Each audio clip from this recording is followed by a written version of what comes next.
চিত্র পরিচালক রাজ চক্রবর্তী তিনি এখন কোথায়? মনে হয় তিনি পূর্ব মেদিনীপুরের ভগবানপুরের সেই ব্যক্তিকে আক্রমণ করতে গেছেন, বা একজন নারীর উপর হয়ে থাকা নিন্দনীয় ঘটনার প্রতিবাদ জানাতে ও তার চোখ মুখ তুলতে হয়তো গেছেন। হ্যাঁ, কদিন আগেই তিনি অনেক বড় বড় ভাষণ দিয়েছিলেন যে কোনো নারীর উপর যদি কোনো রকম অত্যাচার হয় বা কোনো রকম নিন্দনীয় ঘটনা ঘটে, তিনি কিন্তু তার বিরোধিতা করতে বা তার উপর আক্রমণ করতে পিছুপা হবেন না। হ্যাঁ, তো তিনি এখন কোথায় সেটা নিয়ে আমার বেশ চিন্তা। আপনারা যদি জানেন সত্যিই তিনি প্রতিবাদ করছেন কিনা বা চোখ মুখ তুলতে গেছেন কিনা অবশ্যই জানাবেন। তবে ঘটনাটা একটু সংক্ষেপে বলি। গত শনিবার অর্থাৎ 20 ডিসেম্বর পূর্ব মেদিনীপুরের ভগবানপুরের একটা প্রাইভেট স্কুল সাউথ পয়েন্ট, তো সেই স্কুলের বাৎসরিক অনুষ্ঠান ছিল।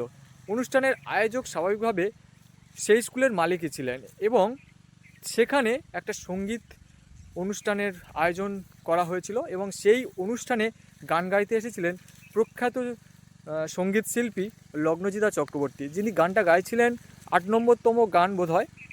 তো জাগো মা জাগো, অর্থাৎ ওই দেবী চৌধুরানী সিনেমার সেই গানটা। তো গাইতে গিয়ে তিনি আক্রমণের শিকার হন সেই ব্যক্তির হাতে। সেই ব্যক্তির যে মন্তব্য, তিনি এসে বলছিলেন যে এইসব গান গাওয়া যাবে না, এইসব গান গাওয়া যাবে না, জাগো মা জাগো অর্থাৎ মাকে জাগানো, বা এই যে একটা হিন্দুত্বের একটা প্রতীক আছে গানটার মধ্যে, তো এই ধরনের গান গাওয়া যাবে না, অনেক হয়েছে এই ধরনের, এবার সেকুলার গান গা, সেকুলার গান গা। অর্থাৎ সেকুলার গান বলতে কী গান? গানের আবার এইসব জাতপাত হয় নাকি?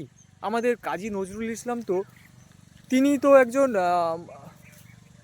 ইসলাম ধর্মাবলম্বী ছিলেন, কিন্তু তিনিই তো অনেক শ্যামাসঙ্গীত গেয়েছেন। তাহলে হঠাৎ এই ধরনের কেন? আজকের আমরা কোন পর্যায়ে যাচ্ছি বুঝতে পারছেন? সমাজ কোন দিকে যাচ্ছে? গানের আবার বিভেদ সৃষ্টি হচ্ছে।